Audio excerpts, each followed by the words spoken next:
días a todos. Hoy tenemos el lujo de contar aquí en Teruel Emplean, ni más ni menos que con Agustín Gómez. Agustín Gómez es ingeniero de telecomunicaciones, es un trabajador incansable, un emprendedor nato y, como bien él dice, con una buena dosis de intuición, una capacidad importante de resiliencia y, como dice él, con un poco de suerte, cofundó Wallapop. Pero hoy además vamos a conocer una faceta muy importante del que es su gran humildad. Así que, bueno, pues Agustín, aquí nos encontramos en Teruel hablando de emprendeduría y de esfuerzo y de creatividad, ¿no? ¿Cómo surge el fenómeno Wallapop? Bueno, primero, hola a todos, ¿no? Me gusta que estoy viendo mucha chavalería por ahí, ¿no? Y aquí un militar, hombre, que eso siempre da seguridad, por favor. Y bueno, la pregunta, ¿no?, que nos han hecho 1000 veces a mí, a los que montamos Wallapop, ¿no?, es de dónde surge. Y la historia siempre es un poco decepcionante, ¿no? Pero las historias tienen que ser así, decepcionantes, ¿no? Desmitificar, ¿no?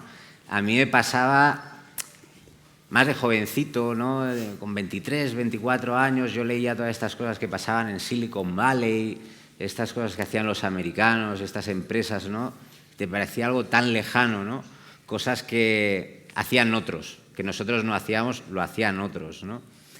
Y a raíz de... Os voy a contar la historia hasta que llegué a la idea, porque la idea es tan decepcionante que os explico la historia de cómo llegué a lanzarme a montar Wallapop, ¿no?, que es más interesante. Entonces, yo me había dedicado siempre, soy ingeniero de telecos, como ha dicho Sergio. Ejercí una temporada en Suiza haciendo cosas de telecos, que nadie sabe lo que hacen realmente, orientar antenas, arreglar lavadoras, nadie sabe exactamente, ¿no? O sea, yo quería ser torero, pero al final hice telecos porque no me daba el valor, ¿sabes? Y ejercí una temporada, luego me metí en los mundos de la consultoría, empresas americanas y demás, ¿no?, que haces un poco de chico para todos, ¿no? Siempre estuve muy vinculado con la tecnología, creando tecnología pues, para empresas de telecomunicaciones en Estados Unidos, empresas de seguros en Suiza. Bueno, un poco baturrillo de un montón de cosas, ¿no? Cuando tenía alrededor de 30 años, 30, 29, me enamoré como un loco. O sea, me enamoré como un loco y me fui a vivir, dejé el trabajo que tenía, me tenía que ir a México y tal, y me fui a vivir a un pueblo que se llama Corbera de Llobregat, y me cambié de curro, tenía un curro muy interesante en empresas pues, americanas, de las top 5, ¿no?, Accenture, McKinsey, Boston, ¿no? Y me fui a trabajar en una empresa muy pequeñita. Entonces, mi potencial amor de mi vida pues se dio cuenta, me conoció bien, dijo, bueno, con este tío, ¿no? Entonces me quedé sin curro y en una empresa pequeñita haciendo cosas que me secaban un poquito el alma, ¿no?, relacionadas con la tecnología. Pero entonces también me di cuenta que no quería volver a ser consultor, ¿no? Entonces me dio una crisis existencial, ¿no? Digo, ¿yo para dónde salgo, ¿no?, de todo esto? Y me dio una crisis existencial y la gestioné de una manera muy inteligente, que es, digo, pues no, pues paso de currar. O sea, me escaqueaba del trabajo, me iba de juerga, tal. O sea, lo único que hizo fue profundizar mi crisis existencial aún más profundamente, ¿no? Llega a un punto de decir, ya no valgo para nada, ¿no? Hasta que en un momento, y os cuento esto porque lo interesante es cómo uno se lanza y el por qué. En mi caso fue una crisis existencial en la que, de alguna manera, yo no había encajado ni muy bien en las consultoras americanas, ¿no? A mí mis jefes simpáticamente, amablemente me llamaban, no, está loco, con cariño, ¿no? Pero es ese loco que te inhabilita, ¿no? O sea, que te dice, hostia, este tío no le puedes dar una responsabilidad según la carrera profesional que tenía que tener un consultor, ¿no? Que los consultores son tíos serios que van con traje, les consultas cosas, ¿no? No sé qué cosas, ¿sabes? Pero he estado mucho tiempo en las grandes, ¿no? Y al final era un tipo de carrera donde yo no encajaba, ¿no? O sea, mis habilidades sociales, intelectuales encajaban, sociales no. lo que yo pensaba de la vida tampoco. Y en esa empresa tan pequeñita donde se me secaba el alma, ¿no? Y me escaqueaba del curro, que yo siempre le decía a mi jefe, échame, por favor, que no tengo valor de que me harías un favor, ¿no? Ahí toqué un poco de fondo y conecté con algo de decir, no, para salir de un fondo tengo que volver a ser excelente. Es decir, volver a hacer algo que no me apetece de forma excelente, ¿no? Ahí empecé a remontar otra vez gracias a la excelencia, aunque el trabajo que estaba haciendo no me apetecía en absoluto, ¿no? Y de ahí me volví a venir para arriba, digo, hostia, vuelvo a ser la mejor versión que fui, y entonces me atreví ahí desde un proceso un poco vital que hice con una señora mayor que me hizo mucho bien, ¿no? Me acompañó un poco en eso que a veces pasa en la vida, ¿no? Que pasa en varios momentos, que cuando vas a coger una carrera no sabes qué hacer. Te dejas llevar un poquito por la marea, luego tu primer trabajo también te lo dejas llevar un poquito por la marea, ¿no? La vida te lleva y dices, hostia, ¿cómo ya he acabado yo aquí? Y gracias a esta crisis, ¿qué quiero hacer yo de verdad, no? Entonces, estoy metiendo una chapa brutal, ¿no? Pero esta señora muy inteligente, yo ya en mi mejor momento, ¿no? Diciendo, hostia, ya estoy otra vez a tope, capaz con lo que sea, ¿no? Me dijo, Agus, búscate un curro que te paguen buena pasta, que te promocionen y tal. Y me dijo que ya me conocía, que soy muy impulsivo, y dice, pero no aceptes, ¿eh? Como lo aceptes. Entonces me fui a buscar curro y me dieron curro en un banco, en una aseguradora y en algún sitio más, ¿no? Y hablando con ella me dices, y habíamos estado hablando que yo tenía esta inquietud como de fondo de montar algo, pero lo veía muy lejos, ¿no? Como no era para mí, y tenía mil excusas. No tengo dinero, no tengo ni un puto duro, no he tenido cabeza, tengo 0 euros en el banco, ¿de qué voy a vivir cuando lo monte?, etcétera, etcétera.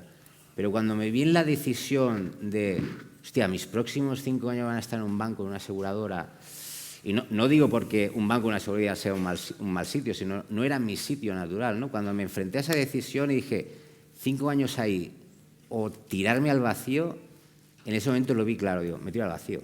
O sea, muy intuitivo, muy instintivo, decir, es la única vía, ¿no? Es tirarme al vacío e intentar hacer algo. Ni siquiera tenía una idea, ¿eh? No tenía una idea de Wallapop ni nada, ¿no? Pero ahí se fraguó en mí la decisión. En otra gente es mucho más natural. Hay gente, cuando se habla de los emprendedores, parece que ya de pequeños, ¿no? Cuando tienen 3 años ya montan negocios y hacen deal con el chupete, con el de la guardería y tal. Yo en mi caso tenía 0 ADN emprendedor, ¿no? O sea, yo vengo de familia humilde, de familia andaluces, familia maña que emigró a Cataluña, venía de Hospitalet, que es un barrio chungo ahí, mi madre era panadera, mi padre era almacenista. Entonces, yo no había mamado todas esas posibilidades, ¿no?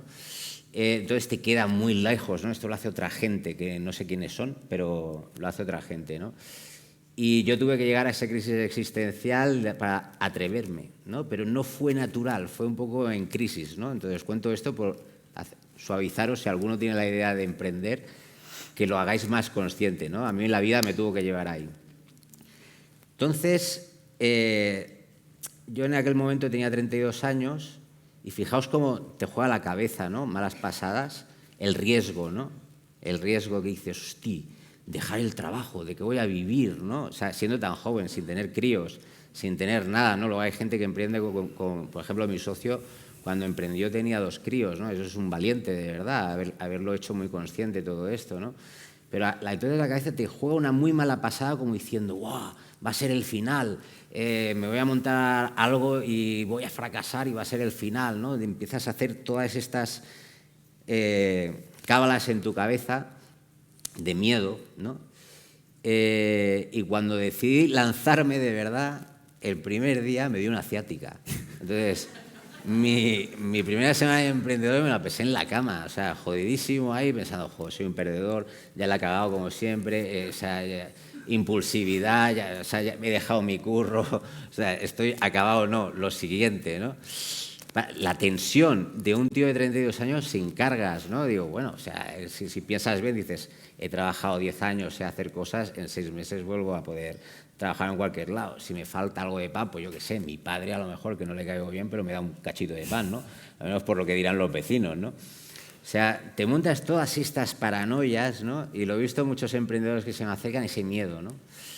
Y en mi caso hubo un escollo que lo ha comentado ahora por encima, que es que no tenían un duro, ¿no? Y mi familia tampoco tenía ni un duro, ¿no? Yo, de hecho, para montar Wallapop necesité 30.000 euros, ¿no? Y aquello que dicen en el argot americano, ves a los family and friends. Digo, bueno, depende de los families and friends que tengas, ¿no? O sea, porque mis friends estaban peor que yo y mi family, le digo, oh, voy a toda la empresa, lo voy a petar, mamá, tal. Dice, tú eres gilipollas, tenías un trabajo, ibas con traje, ¿sabes? Por una vez parecía que tal, y ahora dices, total, junté 1.000 euritos, que 700 me lo dio mi abuelo, que era gran believer mío, que es maño, por eso viva Aragón, tío. El único que creyó en mí fue alguien de Aragón. O sea, 200 euros de mi hermana y 100 euritos de mi padre. Entonces, junté 1.000, me monté 1.000 historias ya desde la ilusión, ¿no? Porque cuando hay una cosa que a mí me hizo mucho bien es saber que tenía poco tiempo de vida, ¿no? Que nos juntamos entre tres 100.000 euros, aunque parece una cantidad muy grande, hoy en día es una mierda. Cuando hablas de montar una startup tecnológica, ¿no? ¿Por qué es una mierda? Porque, sobre todo, en algo que estábamos haciendo nosotros, que era de ir al usuario final, para darte a conocer hay una gran cantidad en marketing, ¿no? Entonces, 100.000 euros es una bala muy pequeñita, ¿no? Que habíamos calculado que nos daba apenas 4 o 5 meses de vida, ¿no? Entonces empezó esta siguiente tensión, pero mucho más bonita, que es la de morir. En ningún momento pensábamos que la íbamos a petar, ¿eh? Y no he comentado de dónde viene la idea, que es lo de menos. Al final, con mi socio, que se lanzó conmigo después, con David Muñoz, que también, mismos orígenes, un tío de Badalona, habíamos trabajado juntos en tecnología mucho tiempo. La motivación principal era hacer algo puro móvil. En aquellos tiempos, en el 2013, aunque no os lo creáis, los del fondo, las cosas iban en web, no eran señores mayores que tocaban la web tal, y hacían cosas de señores mayores de web. Y se empezaba a hacer la transición al móvil, pero las grandes empresas no se atrevían a ser puro móvil, ¿no? Y a nosotros nos apetecía mucho por el reto tecnológico de hacer algo móvil. Y acabamos llegando a la segunda mano porque un día leí un paper, una noticia de eBay, que daba unas estadísticas que era como que el 50% de las transacciones de eBay se hacían muy locales, ¿no? En un radio de 1 kilómetro. Y ahí hicimos el match, no por visión ni estrategia, sino porque decíamos, coño, 1 kilómetro, esto es geolocalización, esto es el barrio, esto es puro móvil, que te puede dar la geolocalización. De ahí empezamos con sentido común de la abuela, decir, pues si en móvil le pones un chat, ¿no? O sea, un chat, ¿no? Tiene sentido, es más inmediato, tal. Eran como decisiones de ultrasentido común de la abuela, cero sofisticadas, ¿no? Pero estaba la muerte, la muerte es 4 meses, ¿no? De vida, y yo fue 2 cosas muy importantes. Para mí, el día que dejé mi trabajo, me dio la ciática y ya me recuperé y dije, a por todas, tuve la mejor sensación que he tenido en mi vida, que es, vuelvo a tener el control de mi destino. O sea, esta vez he decidido yo, aunque me meta una hostia con un piano y dentro de 4 meses tenga que ir a mi antiguo jefe diciéndole, por favor, esta vez me voy a portar bien, ¿sabes? Es decir, esa sensación, ¿no? Y luego la sensación maravillosa de esa muerte, pero no sentida con una angustia ni urgencia, sino con una tensión muy bonita y muy sana de decir, queremos construir esto, lo queremos hacer rápido, somos un equipo muy pequeñito, apenas éramos 4, éramos 5 y despedí a 1, ¿sabes? Es decir, al principio, decisiones súper rápidas, ¿no? De este estilo, ¿no? O sea, no te doy ni 2 semanas, no estás. En el equipo tiene que estar todo el mundo tiene que ser un fit clarísimo. hubo un chico que desgraciadamente venía de Coca-Cola, porque nosotros no teníamos ni puta idea de marketing y pensábamos que necesitábamos a alguien de Coca-Cola. Y empezó a decirme, no, en los mercadillos podríamos poner drones y tal. Digo, fuera. No tenemos pasta y este tío no sabe hacer nada más que decir gilipolleces, fuera. Entonces pillamos a una chica que ahora es una de las mejores directoras de marketing de Europa, ¿no? Que se había gastado 50 euros en Google porque se lo habían dado en un avión, esos tickets que te daban, ¿no? Pero se sabía gastar el dinero y veía que su cabeza era analítica, eficaz, ¿no? Y nosotros éramos muy ingenieros. Entonces, todos esos 4 o 5 meses, aunque hubiéramos fracasado, que David y yo, cuando nos lanzamos, que él venía con un crío y la mujer embarazada, era mucho, hicimos un pacto, es decir, le dedicamos 4 meses, lo ponemos todo, y si no, oye, nos hemos quitado me decía mi abuelo muchas veces, solo te van a doler las heridas de las batallas que no has peleado, ¿no? Entonces, esa era una batalla que yo intestinalmente y él la teníamos, es decir, vamos a hacer lo nuestro. Siempre habíamos estado trabajando creando tecnología para otros, nos venía la gente y nosotros decíamos, joder, ahora tenemos que hacer esta mierda, cuando yo lo haría de esta manera, tal, no sé qué. Y por primera vez podíamos hacer algo muy divertido que era al público en general y absolutamente a nuestra manera, ¿no? O sea, a nuestra manera, a nuestra forma de hacer, ¿no? Trabajábamos en los bares, trabajábamos muchísimo, pero nos divertíamos muchísimo. Yo me acuerdo que fichamos a un tío para iOS, para el programador de iOS, que parecía un delincuente. Le hicimos una entrevista, venía todo peleado, está en agosto sudando el tío. O sea, no teníamos ni idea de iOS, nosotros sabíamos de otra tecnología más antigua, de backend, y me acuerdo que en la entrevista le preguntamos, nos hartamos y dijimos, oye, ¿pero tú la tocas o qué? Dice, el TT pilota. O sea, nos dijo esto, dice, para adentro este tío, qué actitud, ¿no? Qué actitud, ¿no? O al diseñador Adri, que ahora estamos montando otra empresa con él, tenía 21 años cuando lo fichamos, ¿no? Y venía andando así, desgarbado, muy simpático, ¿no? Y el currículum era que había hecho pues unos flyers para un bar, ¿no? O sea, pero era muy majo, una energía, ¿no? O sea, era todo así tan intuitivo, tan mágico, ¿no? Y unidos todos por la muerte, porque yo les decía, en un mes no tienes trabajo y a lo mejor este mes no te puedo pagar, ¿no? Era la aventura, ¿no? Entonces, yo cuando pienso, cuando me viene gente que quiere emprender, ¿no? Sobre todo jóvenes, que va a ser su primera vez, ¿no? Yo creo que el mejor consejo, si es que puedo dar un consejo a alguien, es que te lo tomes como una aventura, porque a toro pasado lo que yo vi es que viví una gran aventura que hubiera merecido la pena 1.000 millones de veces, aunque Wallapop no hubiera sido un éxito, ¿no? Luego Wallapop fue un éxito porque se alinearon las estrellas, muchas cosas. A mí me hace gracia cuando escucho a gurús, visionarios y todo esto del mundo tecnológico, ¿no? que en el fondo no han montado absolutamente nada, ¿no? O algunos que han tenido éxito ya se creen que tienen la receta, ¿no? Que es una lástima, ¿no? Llegar a este punto tan penoso, ¿no? De creerte que tienes las claves o los playbooks del éxito, ¿no? Y en el fondo se alinearon un montón de cosas, ¿no? Como que os podría dar detalles sofisticados, pero, por ejemplo, nadie invertía en marketing mobile. Nosotros con un presupuesto de 50.000 euros teníamos el presupuesto más grande de España. Nadie invertía en mobile, ¿no? Entonces yo pude captar 1 millón de usuarios con 50.000 euros. Fue una ventana de oportunidad que no existía, nunca más existirá, ¿no? El player, el competidor que había en ese tiempo, que se llamaba segundamano.es, que ya no existe, pues se cambió. Cuando nosotros lanzamos, no había penetrado bien el mercado, reaccionaron tarde, cambiaron la marca, se llamaron Vivo, que a nosotros nos fue muy bien porque decíamos, nos estamos follando Vivo. Siempre decía.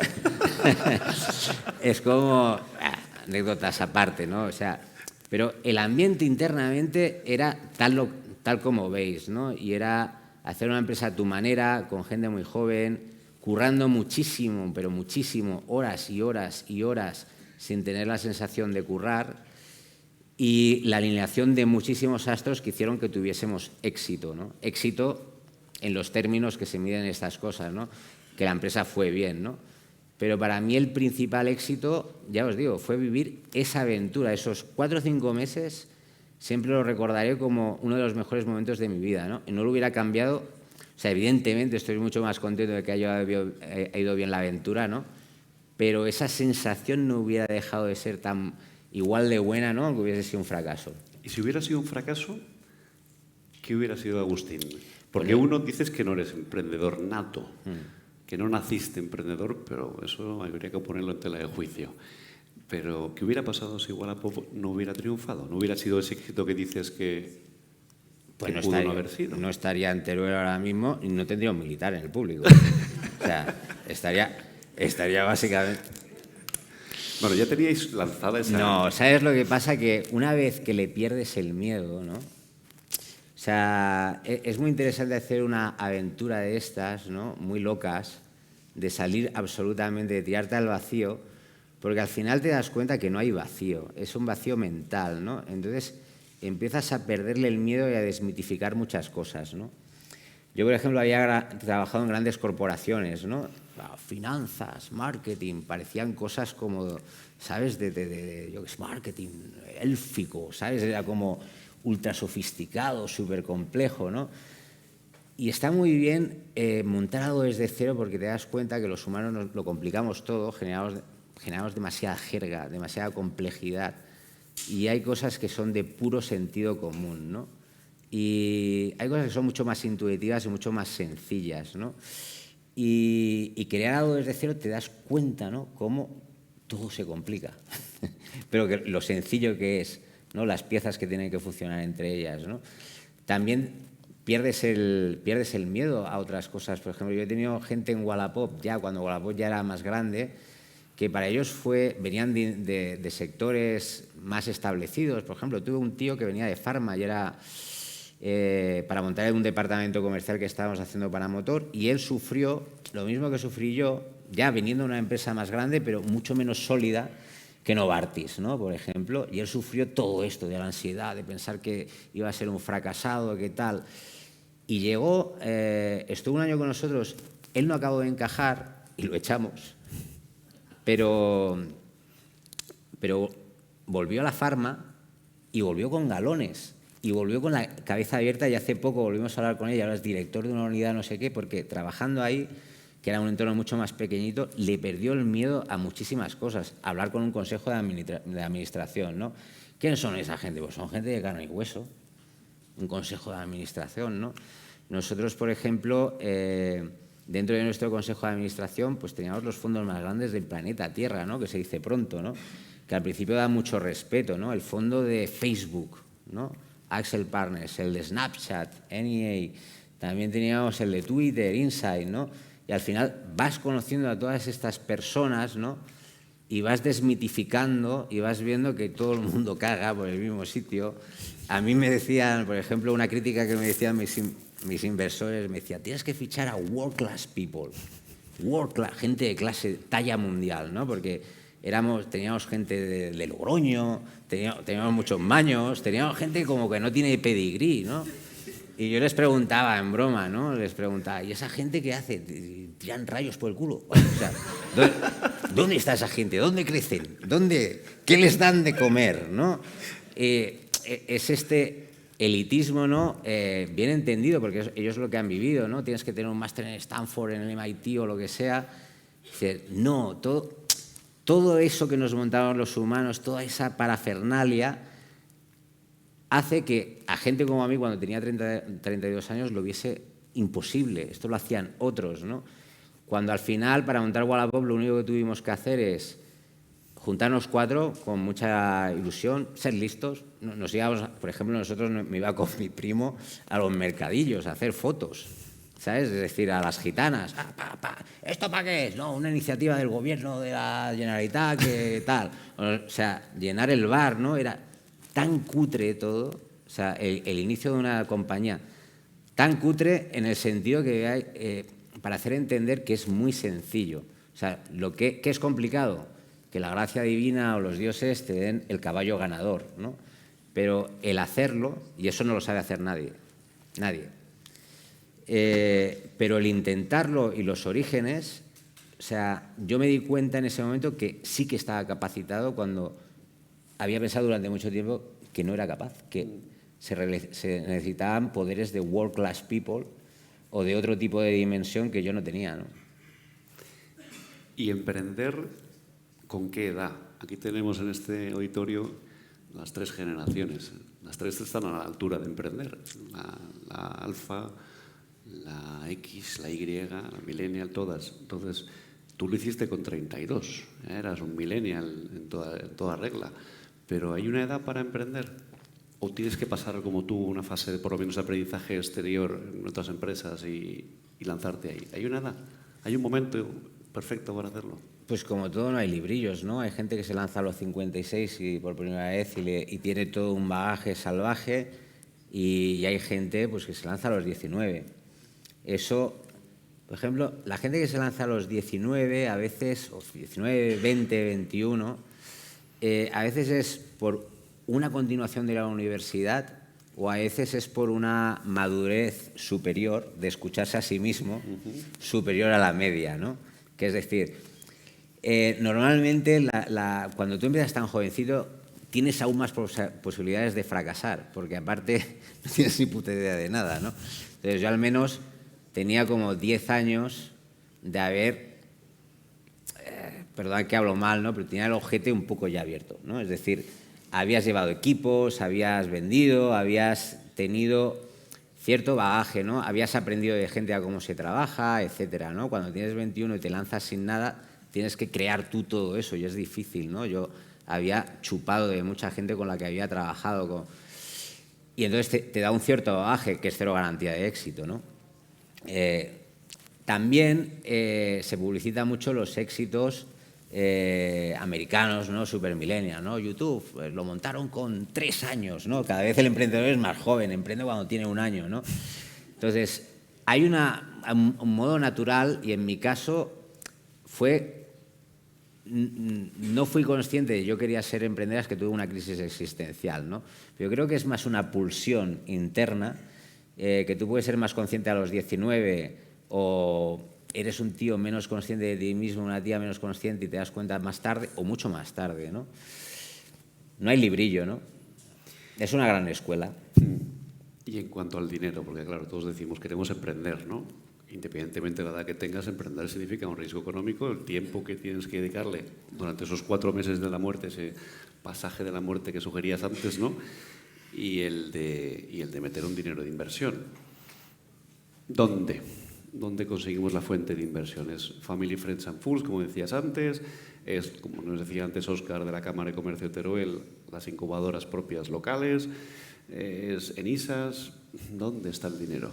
¿Qué sugieres? Bueno, ahora hay más apoyos institucionales, las cámaras, ENISAS, etcétera, etcétera, ¿no? Pero al final siempre te vas a encontrar con la misma tesitura, sobre todo si lo haces joven, ¿no? De los 20 a los 30 no tienes cabeza y no ahorras. Yo solamente tengo un amigo que fue capaz de avanzar hipoteca en la vida, ¿no? Es decir, la gente en esas edades no tienes un colchón y la mayoría de nosotros no tenemos un apoyo familiar, ¿no? Es decir, alguien que te puede dejar 30.000 euros. Para mí 30.000 euros fue una barrera como un muro de millones, ¿no? En aquel momento, ¿no? Entonces, aquí no tengo receta. Yo me busqué la vida como pude. Os digo de dónde saco yo la financiación. Es que, o sea, 1.500 de mi familia, hasta 30.000 faltaban 28.500. Hice un acuerdo con mi jefe, con mi antigua empresa, para seguir llevando 10 o 12 clientes que yo llevaba importantes durante 1 año. Hice algunos trabajos extra antes de lanzar Wallapop para hacer esa buchaca, ¿no? Y aún así me quedaban 17.000 euros, ¿no? Y estuve casi a punto de no poderlos montar y la pareja que yo tenía en aquel momento me vio tan desesperado porque había ya dejado mi trabajo, ¿no? Y me faltaban 17.000 que me lo dejó un tío suyo.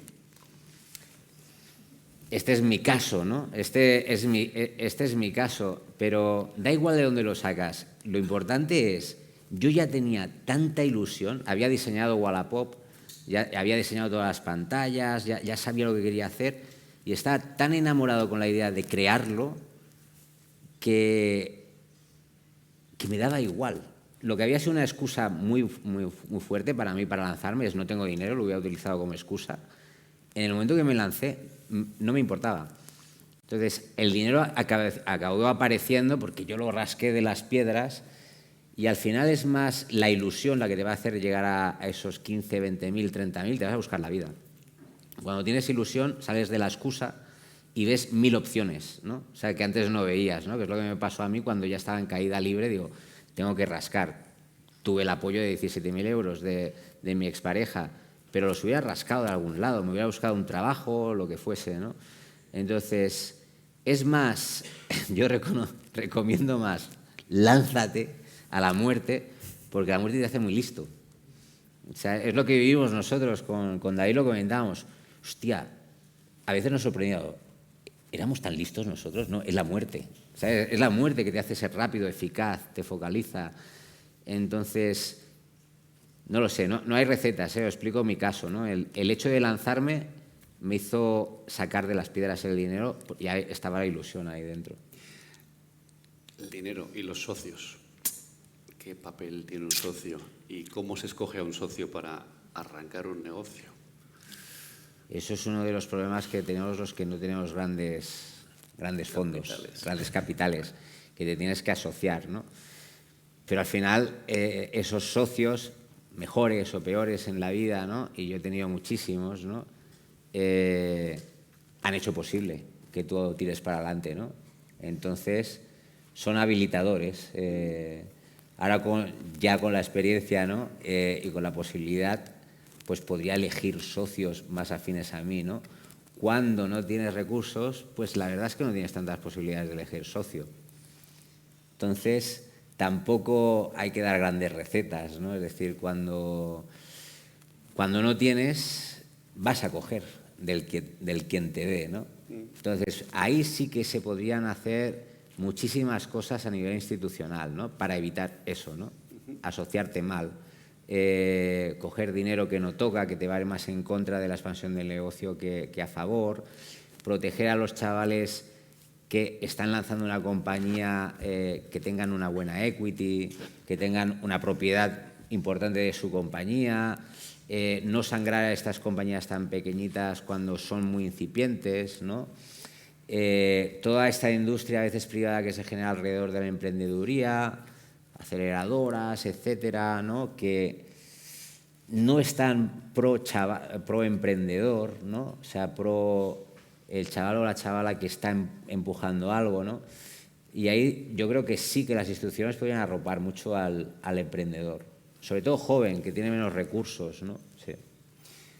En Europa existen, bueno, en Estados Unidos de Silicon Valley han nacido gran parte de las empresas importantes digitales hoy, y luego llegaron los de Rocket, los alemanes, y copiaron cientos de startups americanas. Algunas fueron un fracaso y otras muy buenas, ¿no? Pero copiaban el modelo de negocio. Aquí quiero entrar en el punto de qué es más importante, tener un superproducto o servicio que lanzar, o tener un buen equipo de trabajo y lanzar una idea que ya existe o que es mediocre.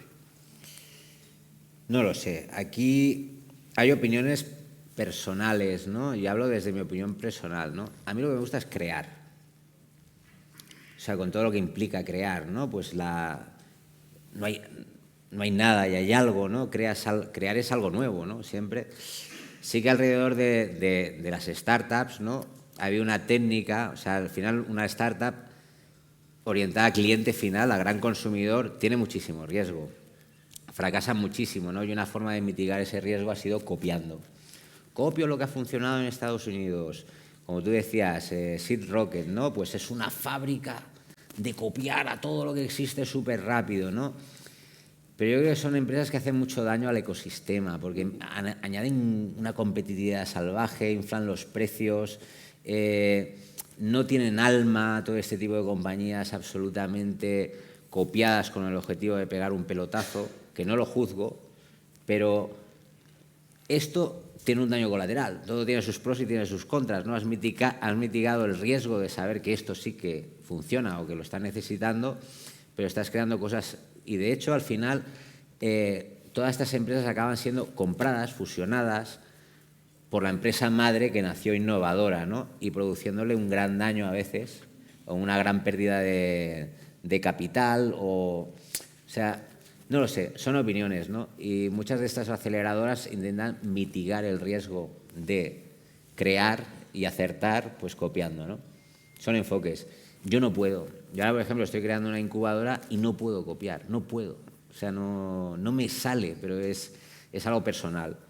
Sí que me sale inspirarme tal, ¿no? Pero no me sale fusilar algo, ¿no? Directamente, ¿no? Es una opinión. En España en particular tenemos miedo al fracaso. Creo que tampoco se potencia mucho el espíritu emprendedor y el espíritu de lanzar productos, servicios sin esa valla, ¿no? Sin esa protección. ¿Cómo gestionas tú el miedo al fracaso y también qué significa para ti el éxito de lo que has conseguido? Bueno, el miedo al fracaso lo tiene todo el mundo, ¿no? Yo ya te diría que no, pero es que a todo lo pasado todos somos manolete. Yo estaba acojonado, me dio una hernia. O sea, imagínate por lanzarme ahí.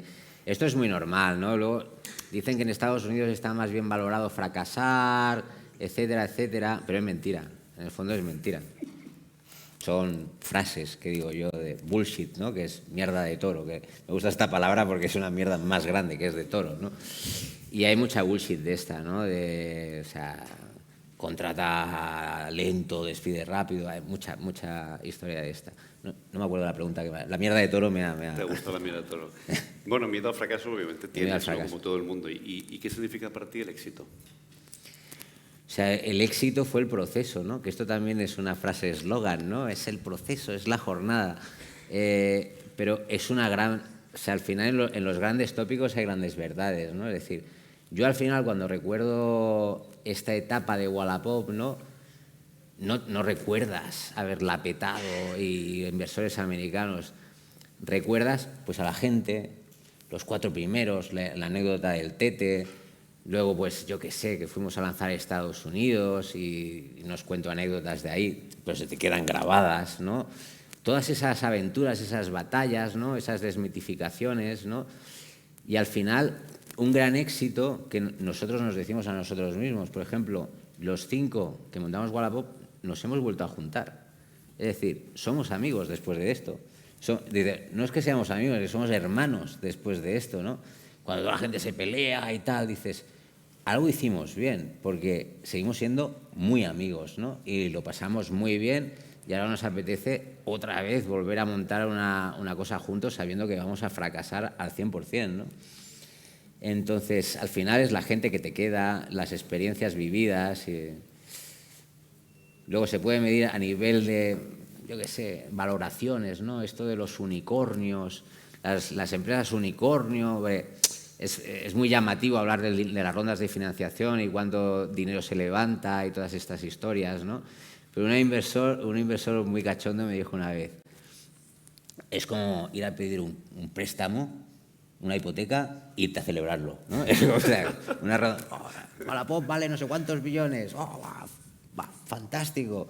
Dice, hemos pedido una hipoteca y ahora tenemos gente que nos quiere matar, ¿no? Y la gente lo celebra, ¿no?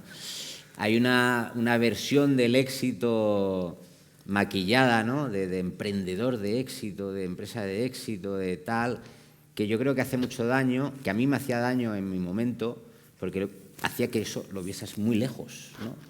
Y yo creo que hace mucho bien que hable la gente que ha montado cosas, que ha tenido la suerte inmensa de que le vaya bien para mostrarse de carne y hueso, ¿no? O sea, y que el que se atreva, pues, tenga un punto menos de fricción, ¿no?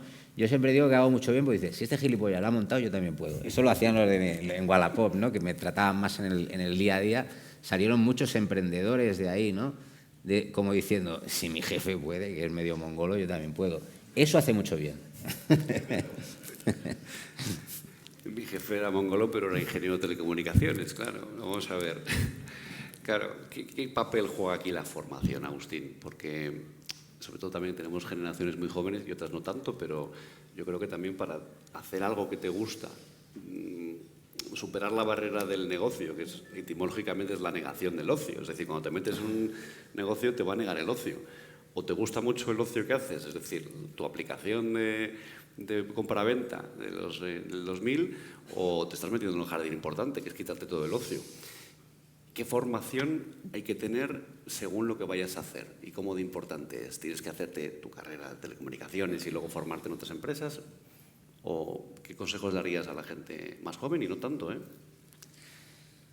O sea, formarse obviamente está bien saber hablar, saber concatenar verbo y predicado y estas cosas. Está muy bien ir a una universidad. Yo, por ejemplo, hice Telecos, que es cero vocacional, ¿no? No sabía qué hacer. Te da una estructura mental, una capacidad de aprender. Pero yo, la gran formación que yo he tenido en mi vida ha sido autodidacta, por hambre, por ganas de hacer cosas, ¿no? Es decir, yo acabé en el mundo de la informática, de la tecnología, que no es natural para un ingeniero de telecos, ¿no? Pero ahí, como encontré mi pasión, se juntó muy fuertemente. Yo tengo una gran atracción, estoy hablando de mí, ¿no? Tengo una gran atracción por lo creativo, por lo visual y por lo estructurado, matemático, algorítmico, ¿no? Tenía estas dos. Y en la informática como que se me fusionó, ¿no? Entonces, yo todo lo que he aprendido ha sido por deseo de crear, ¿no? No va de un título. O sea, a mí nadie más me ha preguntado en la vida si soy ingeniero de telecomunicaciones. O sea, jamás. O sea, de hecho, la gente que yo he contratado nunca le he preguntado qué ha estudiado, ¿no? Al final, las skills, lo que tú sabes hacer, si no lo sabes hacer en una semana me doy cuenta, ¿no? Al final es más una cuestión de actitud y otras cosas, ¿no? Pero yo creo que la formación, yo eso lo sigo haciendo, lo he seguido haciendo toda mi vida, que es devorar información, pero por pasión, no por... No, a mí nunca me ha costado nada, siempre quiero crear algo y necesito estas herramientas, ¿no? Por ejemplo, ahora con la inteligencia artificial, el blockchain, tal, pues queremos hacer cosas de eso, ¿no? Pero dices, bueno, pues toca una inmersión. ¿Qué hago? ¿Un máster? No, me compro libros, veo tutoriales, tal, hago mi propia inmersión y lo he hecho toda mi vida, ¿no? Y mucha gente a mi alrededor que yo he visto hace esto, pero lo hace de forma natural, por pasión, porque necesitas las herramientas, tienes tanta ilusión de crear esto que dices... O sea, por ejemplo, yo nunca hubiera pensado que me hubiera vuelto un maestro financiero, ¿no? O sea, es decir, cuando era una de las disciplinas que a mí Yo me acuerdo, hablaba con mi director financiero y yo solamente le preguntaba ¿cuánto tiempo de vida me queda? No me cuente nada más. Ni IVAs, ni PAR, ni balances, ni tal... O sea, y por un proyecto en concreto que necesitaba ese knowledge, pues, hostia, pues ahora conozco muy bien el mundo financiero, ¿no? Entonces, es más como seguir tu pasión natural, tu deseo natural, y que te lleva te arrastra a formarte, ¿no? Entonces, una vez más, no necesitas títulos, no necesitas MITs, no necesitas... Te pueden ayudar mucho, te pueden estructurar la cabeza, pero al final la formación real se hace currando en el día a día y autoformándote, ¿no? Mi experiencia personal. Podemos sugerir que tu talento especial es la creatividad, pero ¿y si quieres emprender, estás en este aula y quieres emprender, pero dices, es que no sé muy bien para qué valgo, qué soy, pero quiero emprender? Esto, mira, ¿Qué haces? esta pregunta es buenísima.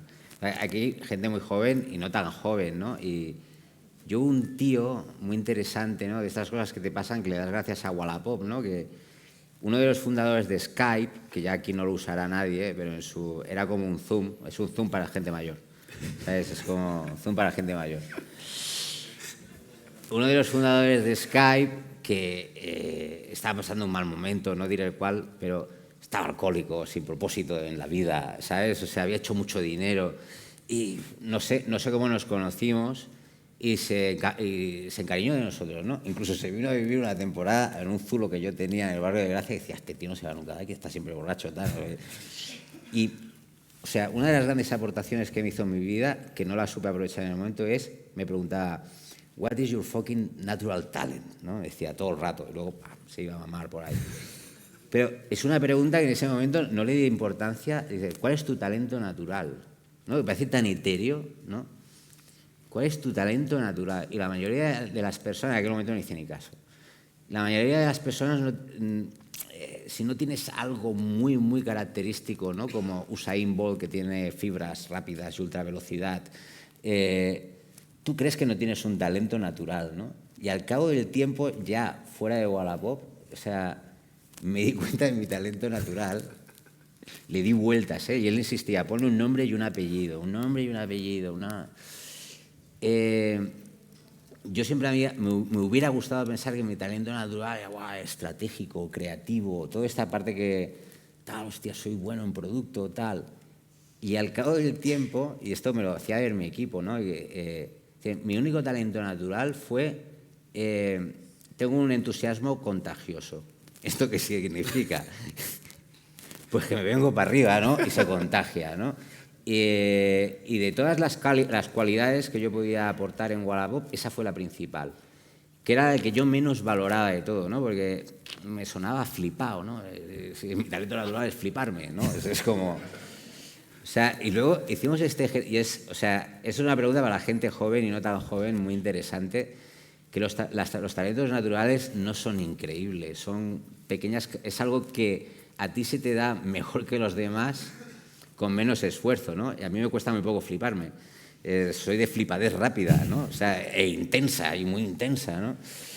Hicimos una ronda a toro pasado, de Wallapop y todo esto, y, por ejemplo, a mí me hubiese sido una herramienta muy, muy interesante para delegar, ¿no? Yo me metía en todo, en producto y tal.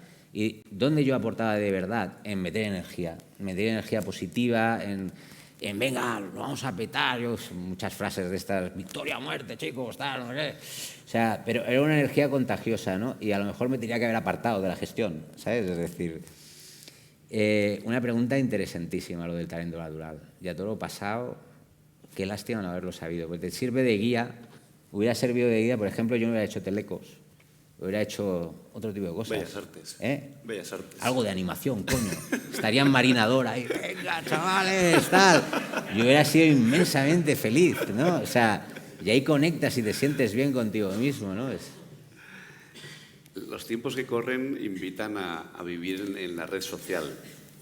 En la red social, incluso a la gente más joven, en el metaverso, ¿no? Ya no salir de tu mundo de control físico, ¿no? Por tener incluso avatares en el metaverso, ¿no? Pero, ¿qué opinión te merecen las redes sociales que hoy tan relevantes son? ¿Y hay que ser algo influencer de lo que haces para que te funcione bien tu proyecto? Buena pregunta. Las redes sociales, TikTok, ¿no? Porque Instagram es demasiado cool. TikTok para mí es el Instagram del pueblo, ¿no? Es decir... Entonces, las redes sociales son necesarias y hoy en día, o sea, nos guste o no, yo soy de otra generación, no he enganchado con las redes sociales, no he enganchado con ellas, yo no me veréis publicar nada en ningún sitio, no he cuidado nunca mi perfil digital, pero entiendo y lo estoy empezando a entender profundamente porque estamos haciendo una red social, ahora mismo, un proyecto que estamos haciendo. Entiendo que gran parte de la socialización ahora, sobre todo de los más jóvenes, sucede ahí, nos guste o no a los más mayores, y tiene cosas muy positivas y otras muy, muy nocivas, ¿no?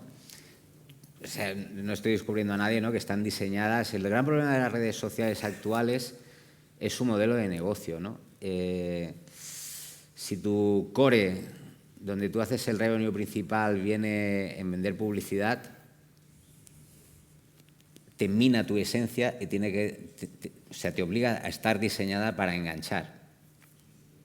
Es inherente, ¿no? O sea, no es culpa de nadie, es una cosa natural, ¿no? O sea, no es culpa del Zuckerberg, no es culpa de nadie. Simplemente el Zuckerberg un día fue un buen tío que estaba intentando montar algo guay en las universidades, la vida le llevó a hacer una bola, y ahora ¿cómo hago dinero de esto? Llamó a la Sheryl Sandberg y dijo, Publi.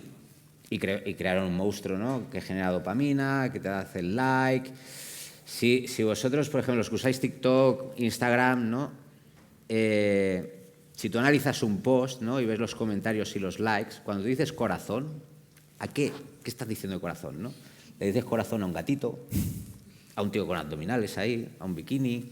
Hay una interacción vacía con el contenido, ¿no? Ves los comentarios y todos son una variante de qué guapa eres, qué guapo eres, o te odio a muerte, por entrar, y muy pocos comentarios que aporten valor, ¿no? Incluso en LinkedIn, ¿no?, que es una red un poco más profesional, ves toda esa pelea, ¿no?, de mantener mi reputación, de estar, ¿no? O sea, no nos ayudan de alguna manera a tener una relación sana entre nosotros, ¿no? Por modelo de negocio inherente. Están obligados a tenernos enganchados y no es culpa suya. Ha sido una concatenación de hechos desafortunados, ¿no?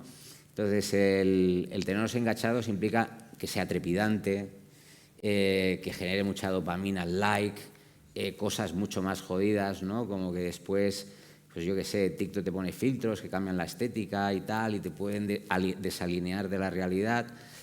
También para generar este tipo de impactos, ¿no? Pero inherentemente una red social digital es necesaria. Esta es mi opinión, ¿no? Es necesaria y gran parte de la vida digital de mis hijos, que son pequeñitos, de estas generaciones, van a suceder así, allí, me guste o no. Entonces, quizá tenemos que inventar una nueva red social.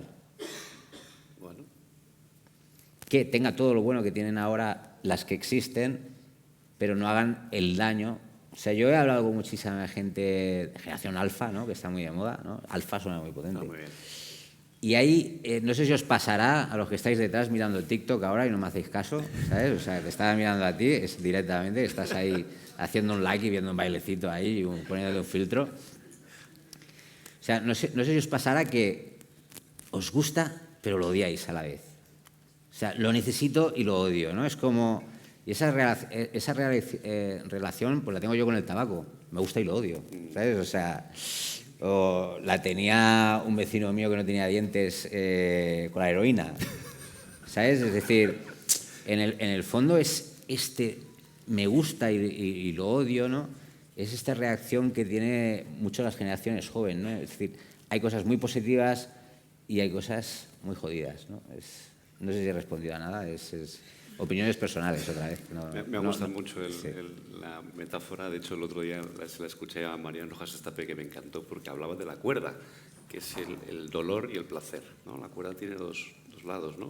Tiras por aquí, te da dolor. Véase las drogas, véase las redes sociales, véase cosas que te adiccionan, te intoxican. Y por aquí el placer. Entonces, buscando esa analogía, el emprendimiento también es un poco dolor y placer. Y de hecho hay un serio problema tú emprendiste con 32 sin hijos y sin compromisos, pero imagínate el que quiere emprender ahí con 40 años y para colmo le va bien. Por un lado la dopamina muy bien, pero por otro lado el dolor familiar. ¿Cómo se concilia, cómo concilia el emprendedor? ¿El qué, perdón? ¿Cómo concilia el emprendedor con su vida familiar también? Esto es otra de las bullshit, ¿no? Es decir, si tú estás emprendiendo, no puedes conciliar nada. Y hay que asumirlo, ¿no? Yo, por ejemplo, mi primer crío lo tuve en mi máximo pico de trabajo inimaginable en Wallapop, ¿no? Estábamos lanzando Estados Unidos cuando yo tuve a Bruno. Y yo intenté, y lo conseguí, ir todos los días a buscar a mi hijo a la guardería a las 4:30 de la tarde. Pues claro, era CEO de una compañía de casi 1000 empleados, ¿no? ¿Qué pasaba? Que llegaba un trozo de carne ahí. Llegaba un trozo de carne. O sea, era imposible que a mí me diese tiempo, desde las 6 de la mañana, que me levantaba para ir a currar, a las 4:30, hacer todo. O sea, todo lo que podía que tener, las llamadas que tenía que tener, las presiones que tenía que tener, ¿no? Y en aquel momento Wallapop ya era grande. Y yo tenía un gran equipo. Imagínate si empiezas de cero, donde eres tú solo y no solamente es el 100% de tu tiempo, es el 200% de tu tiempo, ¿no? Entonces, no son historias bonitas. Por ejemplo, mi socio se acabó divorciando porque no aguantó el ritmo, la relación. Y habrían otras más cosas, ¿no? Porque al final todo es un resultado de algo. Ahora no me voy a poner a hablar de psicología del amor, ¿no? O sea, pero sí que es verdad que cuando... O sea, es absurdo intentar conciliar algo inconciliable. Yo lo intenté y me pasó una factura tremenda. Es mejor aceptar que no puedes conciliarlo. Te va a dar mucha paz. Yo viví una tensión salvaje. O sea, me dejé la salud intentando conciliar. Hubiera sido más fácil llegar a mi casa a las 7 de la tarde, estar un ratito con mi hijo, pero siendo una persona con la cabeza centrada en él, que es siendo un cacho de carne que llega a las 4, ¿no? Y y ya no solo emprendiendo, sino trabajando en general, yo creo que a los padres, cuando tenemos críos pequeños sobre todo, nos pasa mucho esto, ¿no? Que intentas estar en todo y a veces no puedes, ¿no? Y a veces es mejor aceptar que no puedes conciliar, ¿no? Es como... Y eso. La realidad. Yo egoístamente me tiraría 2 horas más haciéndole preguntas, porque su vida, como veis, es maravillosa y tiene mucho que aportar, sí. Pero creo que es momento también de que el resto compartáis y podáis conocer cosas directamente de Agustín. Por favor, el que tenga algún micrófono, que lo vaya compartiendo para que compartamos conocimiento con el público también. Sí, cuéntanos. Yo tengo buena voz, creo que no me hace Sí, muy buena. Leyendo entre líneas, ¿puede ser que esa nueva idea, propósito, empresa, vaya por esas redes sociales buenas? Sí, de alguna manera. O sea, de alguna manera no es ningún secreto, ¿eh? O sea, las ideas no valen para nada, ¿sabes? Es decir, esto de decir, no se lo voy a contar a ver si me la roban, no, es una tontería, ¿no? O sea, nosotros ahora, siguiendo un proceso muy natural nuestro, o sea, una vez más, nos apetecía montar algo que conectase personas a través de las experiencias, de sus experiencias vitales. Empezamos por ahí, ¿no? O sea, ¿por qué esto? Bueno, pues varios del equipo, yo por ejemplo, tuve un cáncer, ¿no? Cuando tenía 39 años y a raíz de eso, de forma muy natural, ¿no? Pues acompañas, por ejemplo, una prima que lo tuvo, una amiga de mi cuñada muy jovencita, pues acabas hablando de estos temas, ¿no? Y otra gente del equipo también ha tenido experiencias potentes y fuimos para ahí, ¿no? Como diciendo, las experiencias nos unen, oh, qué bonito, tal y tal. Y a raíz de ahí vas viendo, hemos llegado a, hostia, desde ahí hemos repensado una potencial red social, ¿no? Y han salido muchas ideas a través de este ángulo que era un poco más positivo, ¿no? Pensamos, joder, una app donde todo es desgracias, vaya bajona. La llamamos la bajona app, ¿no? Es decir, es un sitio donde dices, hostia, no me quiero conectar, ¿no? O sea, qué bajón, ¿no? Aquí todo el mundo, ay, tengo cáncer, tal, no sé qué. Entonces, al final te das cuenta que para llegar a eso necesitas también ocio, necesitas descansar, otro tipo de contenidos y de forma natural hemos llegado a una red social. Con otro tipo de enfoque. No me enrollo porque da para mucho, ¿no? Será un fracaso, garantizado.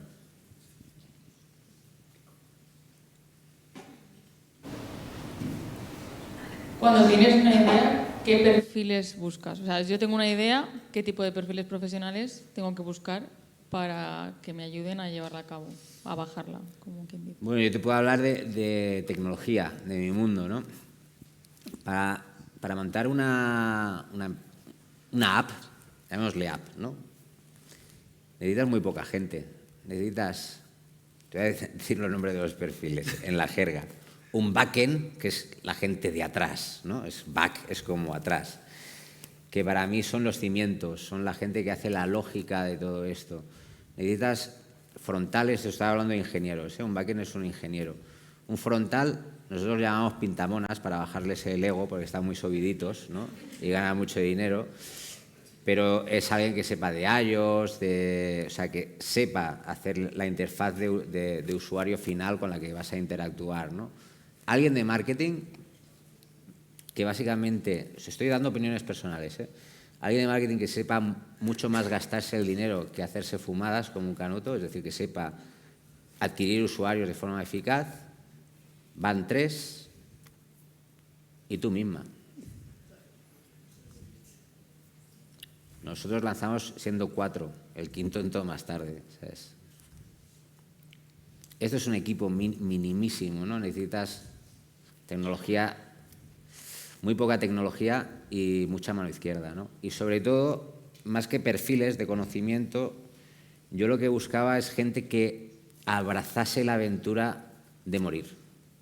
O sea, yo en las entrevistas que hacíamos era a ver si la persona era echada para adelante y le daba igual estar en un mes sin trabajo, ¿no? Y lo que le ponía de verdad era construir eso que íbamos a hacer, ¿no? Y vivir la aventura de currar 24 horas non-stop. Es más esa afinidad, ¿no?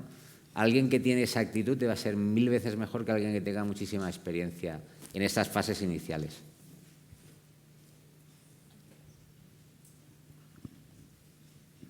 Hola, buenas. Vosotros comenzasteis con una financiación, has comentado, de 100.000 euros, pero hubo un momento en el que tuvisteis presencia internacional y tuvisteis inversores. ¿Cómo conseguís llegar a tener esa visualización internacional de grandes inversores para poder crecer? Os voy a dar un secreto, y esto que queda aquí en Teruel, entre nosotros. Esto se llama la técnica Dharma para levantar capital, que consiste en dame algo que lo vamos a petar, ¿sabes? Es decir, o sea, detrás de todo el fundraising y todo esto, o sea, al final hay un proceso, por eso yo ahí fui bueno, se me daba bien mi entusiasmo contagioso, ¿no? Yo estaba flipado y decía, dame 100 millones. Al final una empresa, sobre todo de consumidor final, quema muchísimo capital, ¿no? En expansión, captación de usuarios y demás, ¿no? Entonces ya entras en esta tournée de rondas de financiación, ¿no? Serie A, Serie B, bueno, jergas, ¿no? Al final, Serie A, Serie B, dame 5 millones, lo vamos a petar. Serie B, dame 20 millones, que lo vamos a petar.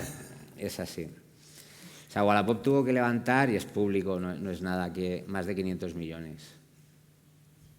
Lanzamos Estados Unidos, lanzamos Inglaterra, México, Brasil, o sea, se expandió fuerte, ¿no? Son compañías, pero ya estás hablando, o sea, con esto no quiero mitificar, ¿no? Que estoy yendo en contra mío, ¿no?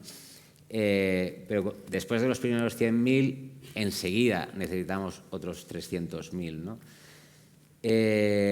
Otro consejo, si no tienes market fit, perdona por el argot, market fit es lo que he hecho no merece la pena, hay que cerrar la compañía. Otra de las cosas que yo he visto que da mucha pena es no ha funcionado, me convierto en un zombie, me resigno, pivoto, ¿no? Estas cosas que dicen en nuestro argot, no, me voy para otro lado, lo voy a conseguir. Cierra la compañía. Prueba otra cosa con lo que has aprendido, porque al final hay que asumir que tienes que estar en un sitio que tú no controlas, que se tienen que dar una serie de variables. Puedes hacer todo el análisis posible para dar en el clavo, pero al final hay que asumir que hay algo que tú no controlas que va a hacer que eso funcione, ¿no? Y a veces es irracional. Y no sé por qué estoy explicando esto. Sí, hay que pasar el cepillo. O sea, hay que ser simpático, ¿no? Yo lo hacía así. Yo decía que era mexicano ahí. I'm Mexican, I'm looking for pesos. O sea, para que no te suene tan duro en dólares, no sé. Pero al final vas aprendiendo cómo una compañía buena se vende sola. Una compañía buena, o sea, tú no levantas capital, la levanta tu compañía, porque es muy buena, porque las métricas son muy sólidas, la atracción es clarísima, ya es independientemente de que tú lo hagas de otra manera o no, o sea, lo que estás vendiendo algo que es bueno y es objetivamente bueno, ¿no? No es... Entonces, cuando tienes market fit y la cosa va bien, te cae el dinero, no lo tienes que ir a buscar. O sea, nosotros ya llegó un momento que nos venían a buscar, ¿no? Esa es la parte fácil. La difícil es la de cero a algo. Sí.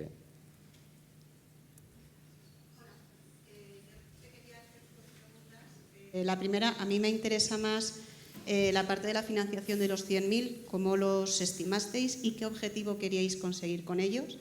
Y a mis alumnas les interesa saber de dónde nació el nombre de Wallapop. ¿Cómo estimamos los 100.000? Así. O sea, es decir, era... No, así no del todo. Yo quería hacer una cosa que... yo tenía muy claro que quería utilizar 50.000 euros para marketing, que es algo... ahí estuve lúcido, ¿ves? Ahí fue un gurú, un visionario, un grande. Ahí fue grande. O sea, yo había escuchado mucho estas historias de zombie y no me quería convertir en un zombie, y con David habíamos hecho el pacto de no ser un zombie. Es decir, o funciona o no funciona, ¿no? Entonces 50.000 era para hacer una prueba relevante en el mercado. Es decir, yo quiero ver si no me estoy engañando, ¿no? Mucha gente que desarrolla una aplicación, una empresa tecnológica y tal, la cuelga, la pone y piensa que ya ha acabado. No, acabas de empezar, ¿no? Eres un grano de arena en un mar inmenso, ¿no? Entonces, esa salida, esos 50.000 eran para captar usuarios, ver cuánto nos costaban, ver si los reteníamos, ver las dinámicas de la plataforma y verlas muy rápido. Es lo que después llamamos una prueba relevante de mercado, ¿no? Es decir, va a funcionar en Francia, hay que hacer una prueba relevante, ¿no? Que es gastarse mucha pasta. Es una manera de decir gastarse mucha pasta, ¿no? Entonces, 50.000 eran para marketing y otros 50.000 eran para tener un equipo de 4 personas y comer. Esa fue la estimación, sin más. Y el nombre de Wallapop, básicamente el dominio era gratuito. Estuvimos haciendo combinaciones de palabras aleatorias y es muy divertido porque luego nos han dado premios de marketing, te dan un montón de premios cuando triunfas, de branding, de marketing awards, de tal, no sé qué. Y luego al final me salía mal decir que era tan cutre que el dominio era gratis que me inventé una historia, ¿no? Walla es sorpresa pop, aparece. ¡Hostia, bueno! O sea, ojalá se nos hubiera ocurrido antes, ¿no? O sea, es dominio gratuito. Aparte es el peor nombre del mundo porque no lo sabe pronunciar nadie bien, ¿no? Guayapo, mi abuela decía Guayapo, tuvimos que comprar todas las variantes, ¿no? O sea, ¿qué quiere decir esto? El nombre de algo importa tan poco.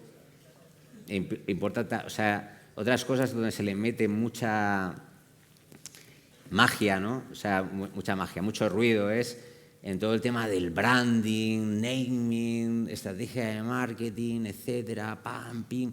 Se le meten muchos efectos especiales, ¿no? Se mete mucho ruido y se complica algo que es muy sencillo, ¿no? Es decir, al final el marketing es captar usuarios, vender algo, captar usuarios, vender algo, ¿no? Este es el sentido común. Todo lo que hay por encima a veces hace demasiado ruido, ¿no? Y fue uno de los mitos que yo tenía, no tengo ni idea de marketing.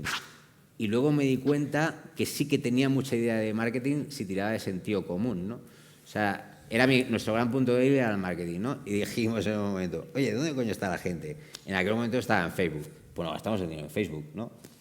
¿Qué ve la gente? Una de las cosas que nos dieron premio a nosotros es de, fuisteis los primeros en hacer tele cuando las... Dices, ¿dónde está la gente? Viendo la tele. En aquel momento todavía viendo la tele, ¿no? Entonces, siguiendo el sentido común, que es un gran consejo para tener una hoja de ruta cuando no tienes ni idea de algo, no es sentido común, es la mejor brújula que a veces asesores de que ya están muy contaminados en esa área te ponen la cabeza como un bombo y no te están diciendo las bases, ¿no? O sea, en fin, me estoy enrollando. Wallapop, 0 euros, 0 euros, 10 euros al año era. Pues Agustín, damos por concluida esta sesión tan inspiradora, tan motivadora y tan realista de lo que es un emprendedor al estilo de Agustín Gómez. Ha sido un auténtico lujo, espero que hayáis disfrutado como lo he disfrutado yo. Así que, bueno, hasta la próxima. Muchas gracias.